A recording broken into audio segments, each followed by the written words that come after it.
Very good. Hello, everyone, and welcome back to the Empowered Whistleblower Radio Show. I'm coming from Asheville, North Carolina, coming from Radio Asheville, 103.7 FM, Radio Asheville, the Blue Ridge Mountains. Hey, we're syndicated. The show's syndicated, could be heard in just about anywhere because it's streamable, but over 200 radio stations in Pacifica, in Canada, Virgin Islands, and the United States. So delighted. I have my good friend Martin Stark. Martin is one of the most courageous men I know out there in the world, and I've met a lot of people.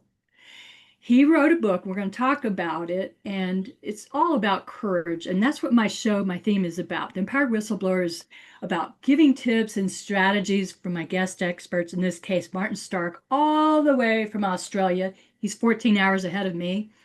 And how do we build those muscles? Well, people like Martin Stark are out there as mentors, leading the way. Hello, Martin. How are you today? I'm great this morning. I'm coming from Sydney, Australia, and you have the Blue Ridge Mountains, or we have the Blue Mountains just west of Sydney, a beautiful area. These trees and the haze create something blue, and that creates a story. And just before we start, I would just like to acknowledge the traditional custodians of where I currently am, the Gamaragal people, and pay respects to elders past, present, and emerging. Thank you for that. That's so important to recognize that the ancestors and the people before us, because they were a resilient and courageous bunch. Martin, let's jump in. I want you to tell our listeners about you. I know you so well. I've interviewed you a couple times before. I want you to describe yourself today. So I'm Martin Stark. I call myself the Courage Champion. And I do that because I'm a keynote speaker on courage. I'm author of the book Courage, Your Right Hook. I help leaders, teams, and organizations get the clarity, confidence, and the resilience they need. And my backstory, 20 years in the corporate world. I've survived two comas, lived through my worst fear of a tracheotomy. I've survived about 80 hospital admissions. And for Oh the my. last 5.5 years, I ran an organization called World Gay Boxing Championships and delivered the world's first LGBTQ boxing competitions and spoke out against homophobia and hatred in sport. Yes. And a shout out, a hello, and a love vibe to your husband, who's always there supporting you also. Oh, Yeah. he's amazing. We bicker, but he's amazing. We bicker about the serious of things, which is what I love.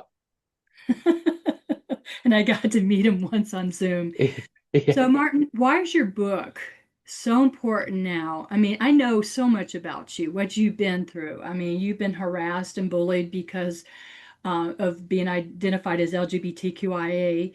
But you've also been bullied because you're successful, and there's also been jealousy around you that I can see.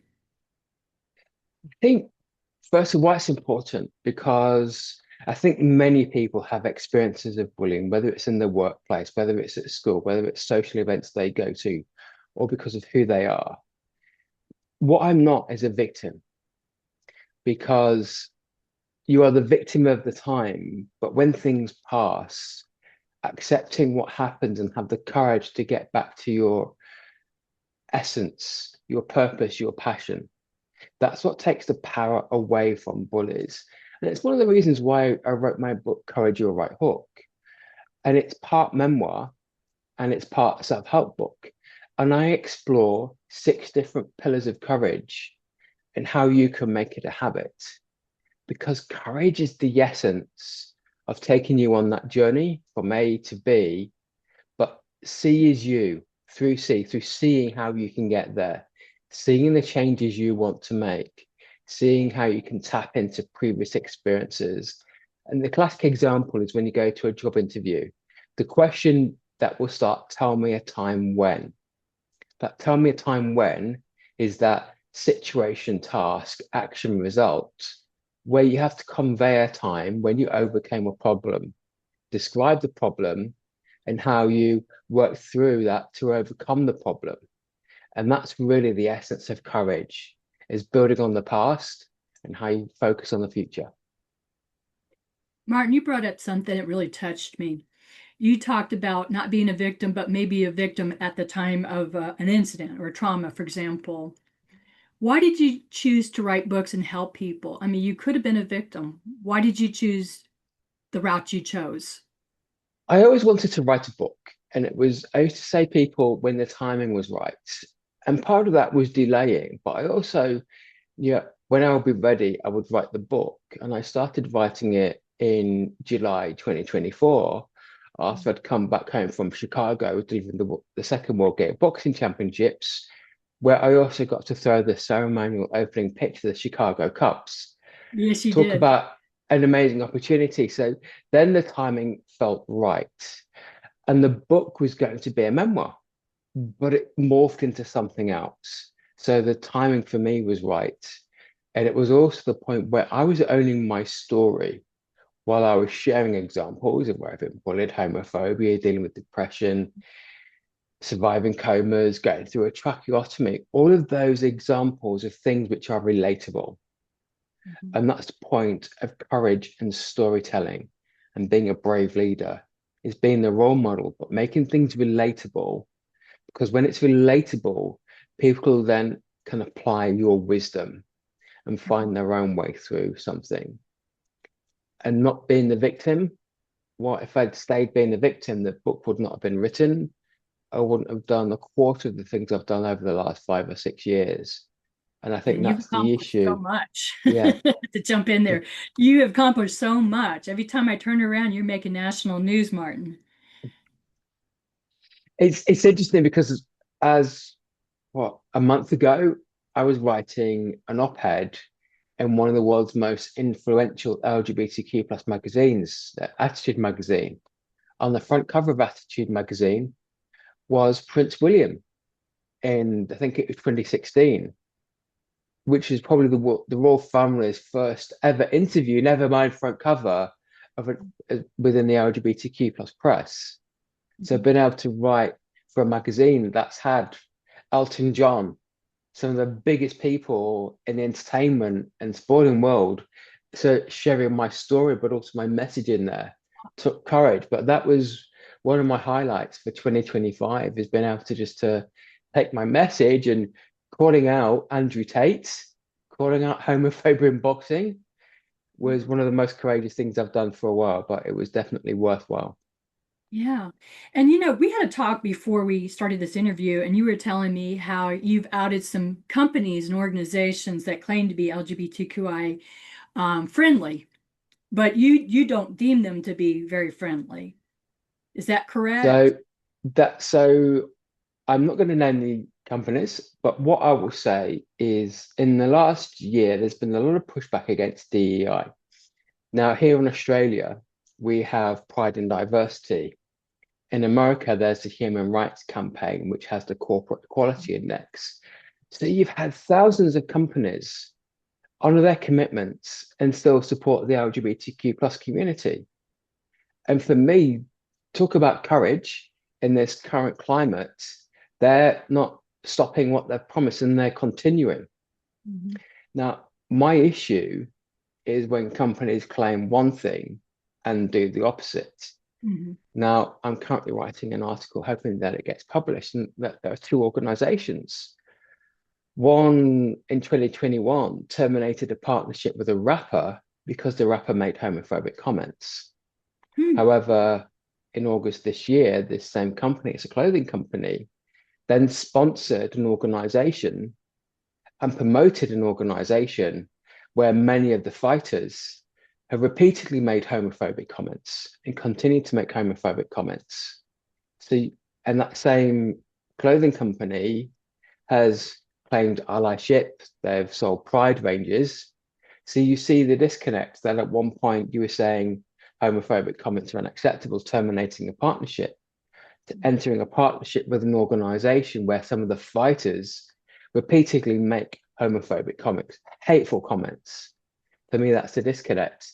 And the Mhm. second is another company involved in broadcasting, which made promises in a magazine I wrote for in 2021 about their statements matching their actions. They've Mm. made repeated comments about diversity, equity, and inclusion. But again, Andrew Tate is CEO of this organization, Misfits Boxing, which I'm happy to name. and Misfits events that continue to be streamed on this organization's platform.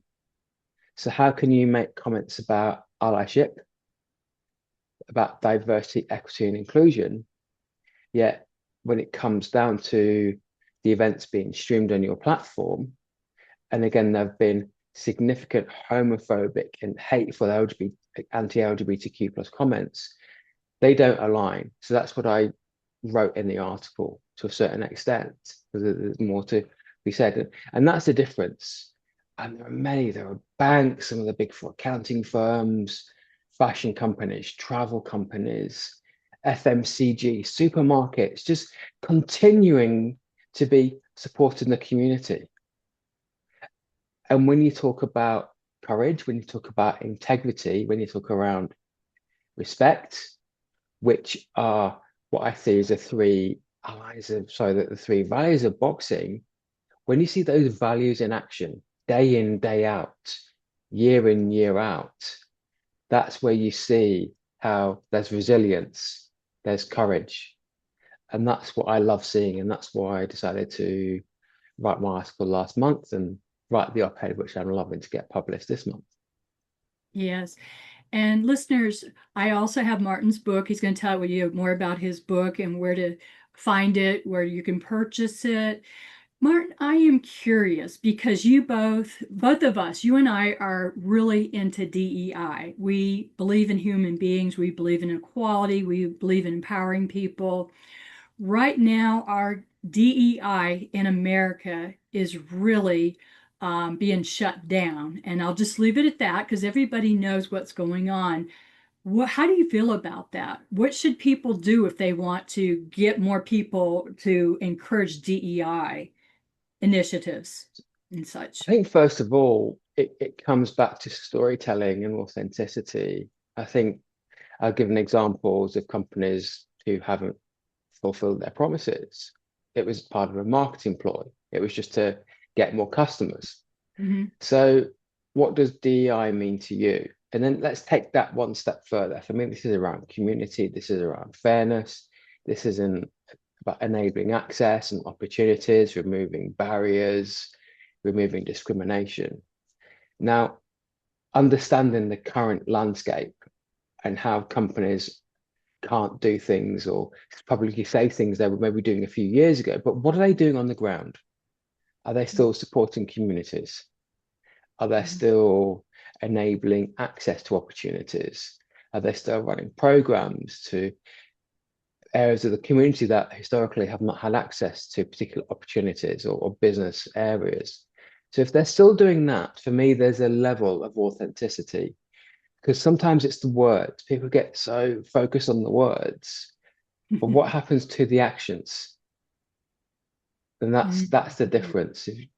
In my book, I've talked about authenticity when it comes to mental health. I've had depression most of my adult life. And I've given examples there of when I was supported, but there were times when I wasn't. And companies who say on the 13th of September, which is Are You OK Day, they focus about mental health. But what do they do on the 15th of September, the 9th of January? Is it still the same message? Whereas some, you're being supported 365 days a year. I think that's the difference. Yeah, action. So Action. Tell us about your book. What's the name of your book? Where can we purchase? And Martin, what would anyone get out of it? So the book is called Courage, You're Right Hook. You can buy it on Amazon. You can buy it at Barnes and Noble. It's online. It's just that Courage, You're Right Hook, and it'll come straight away with the Amazon link probably. Now, the reason I wrote the book was really to share my story, but also to help others. And it's the relatability that I mentioned earlier. But I also go into in depth as to what the 6 different pillars of courage are, but what courage is. So courage is taking ownership of fear, venturing forward with confidence and resilience. Now, to take ownership of fear, you need to work through the pain. If you avoid the pain, you're still being the victim. You're not moving beyond. If you accept the pain, it becomes easier. And then you're owning fear. Now, the six pillars of courage, there's moral courage, which is taking a firm stand for what you believe in. There's the second one for the head, which is cerebral courage, which is that disruptive thinking, that innovation. So there are two for the mind. There are two for the body, which is physical courage, which is acting bravely when facing fear or pain.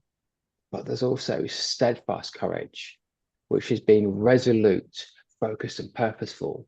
So physical courage, you're that time when you're feeling fearful, but there's also the ability to be tenacious. That's where steadfast courage comes in.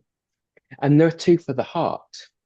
So there's a emotional courage, which is really you setting aside your feelings and opening yourself up to the spectrum of emotions and the unknown. So for your heart, but there's also the second one for your heart, which is empathetic courage, which is setting aside bias and the humility and helping you to have better listening and better relationships. Because some confuse courage with just mainly a bit of moral courage and physical courage, but it's so more of that. Two for the heart, two for the mind, two for the body. And in each chapter, there's my story, which is relatable to that pillar, but there's also examples from history. And there's examples from different professions. So ICU nurses, doctors, vets, and then there are exercises for you to do. And I have a very vivid imagination, and the examples are just so far-fetched, they're crazy. But the reason being is I want you to take outside your comfort zone into a place which is imaginary, but apply that to the real world, because that's where the learning comes in. When you apply something to the real world, it becomes relatable. Yeah. Thanks for sharing that, Martin. Where does grace and silver linings and all the experiences, the trauma you've been through? You've been in the ICU. I think that's what you call it over there in Australia. Yeah. Um, urgent care. You've been in coma. You've been harassed for being you. Where do you find grace or resiliency or a silver lining in all of this? Acceptance. Mm. In 1999, I was a young graduate team manager in a call center, and I was sent on a course to deliver feedback as part of annual performance review. And it was 2 years after Princess Diana's death and funeral. Now, the example that was given by the trainer was the public outcry, because at the time, if you remember, the Queen came down from Balmoral and did an address to the nation because there was so much shock and anger. The authorities and government were scared there were going to be riots because the monarch wasn't connecting with the public. Mm. Now, the four stages were shock, anger, resistance, acceptance, four stages that people go through with bad news, possibly even grief. It's not a psychologist, so I don't know to that certain extent. But I thought back of that experience and acceptance. So being shocked about something, you get angry, you resist. Those emotions are natural human emotions. But when you're stuck in those emotions, you're unable to really control and help manage what happens next. When you accept, you're in a better position to move forward with confidence and influence a better outcome. So that's why I've learned to accept.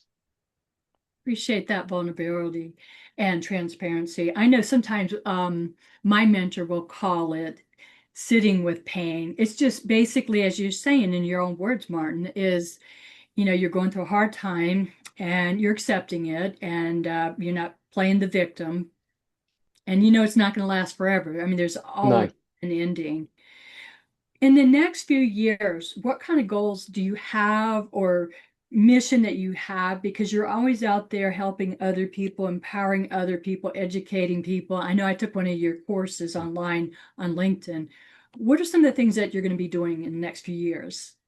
So the next few years is growing my coaching and leadership development business, which I'm actually continuing calling mentoring rather than coaching.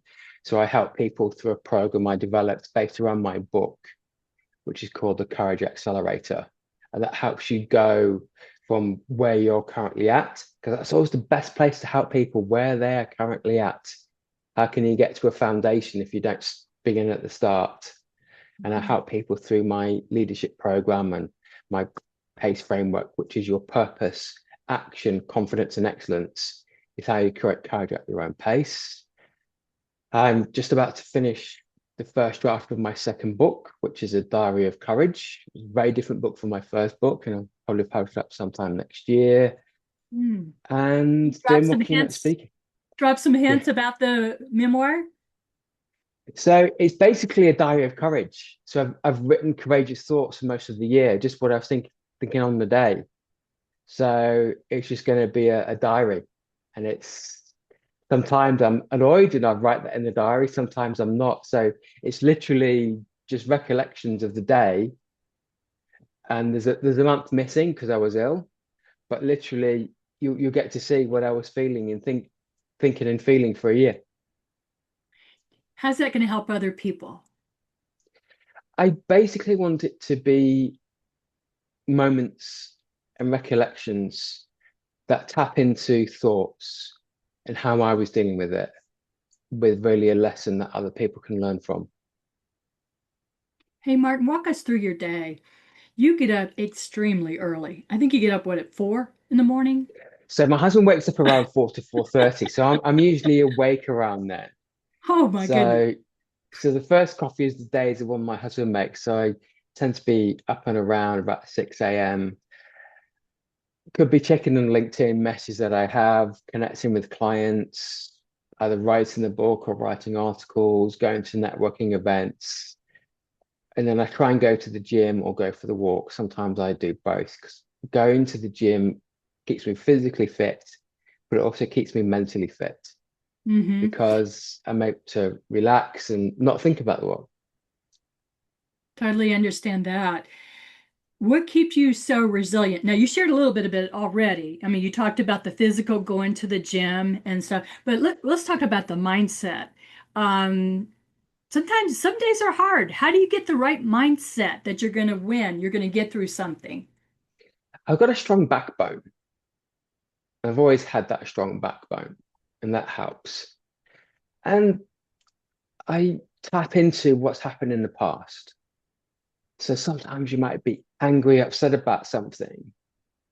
And I always think in those situations, pausing and reflecting before you take any action is the best thing to do. So I Mm. mentioned earlier, I wrote an article.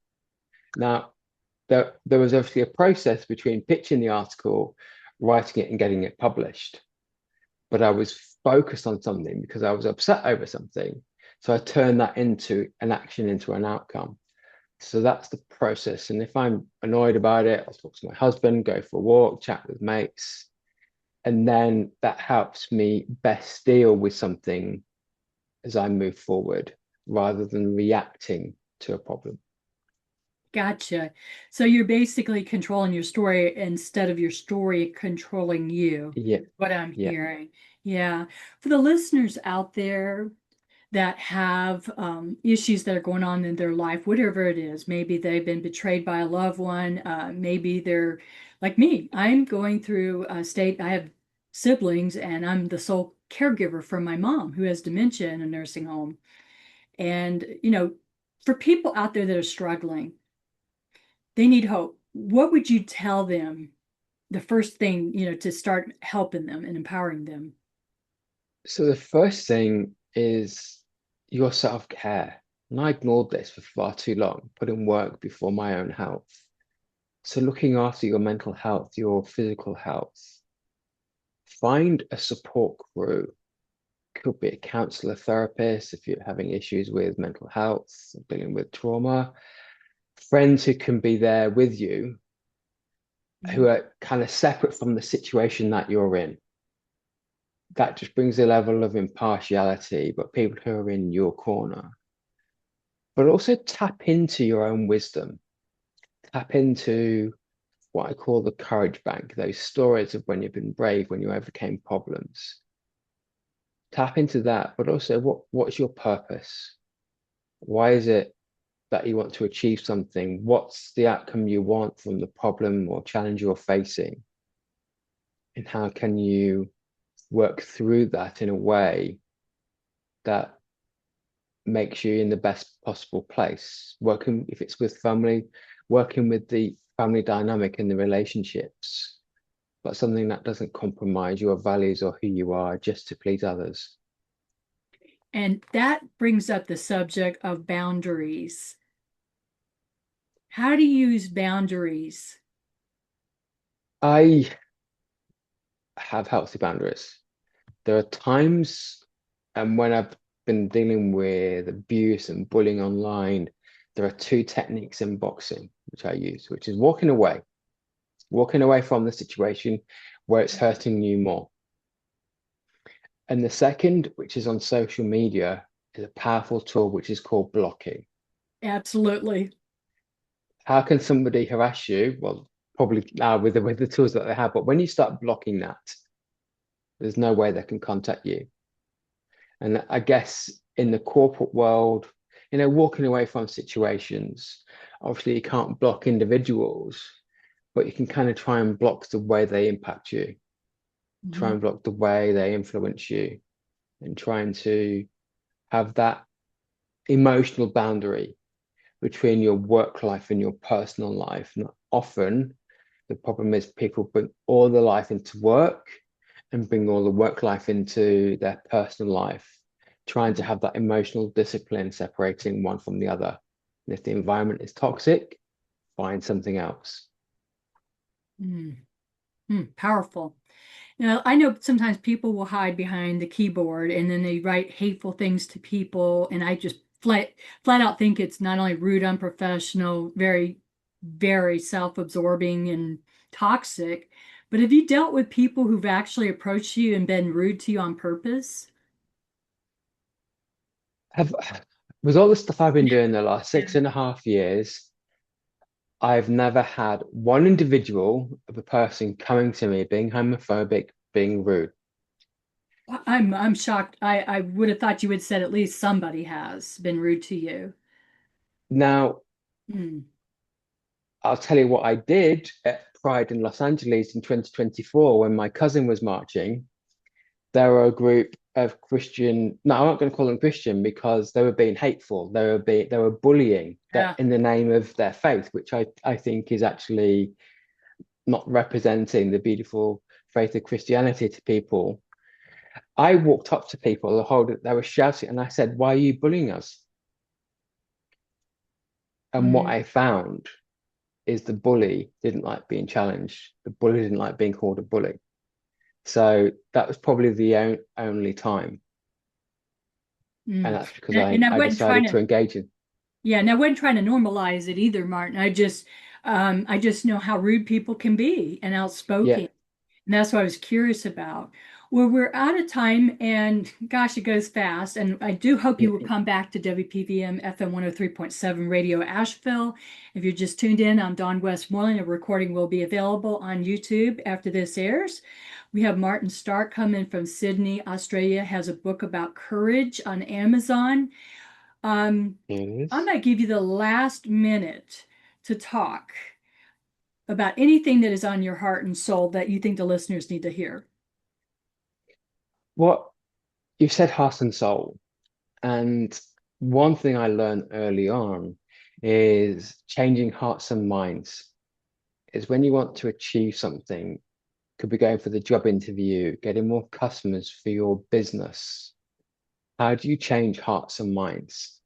Now, the work I've been doing to try and disrupt homophobia, how do you change the heart of somebody who is hateful? How do you change their mind?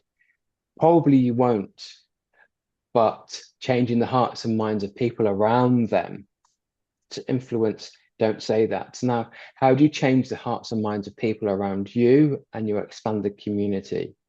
That's why you need a purpose. That's why you need clarity. That's why you need resilience. And that's what will make you more successful in your business and career. Somebody needs to know that you're the best person. The only way you do that is through your messaging and your storytelling. Thank you, Martin. We're out of time. Sending you all the best wishes over to Sydney, Australia. Listeners, stay empowered. We'll see you next time. If you have questions or need help, reach out and I'll help you or get someone to can help you. Be well.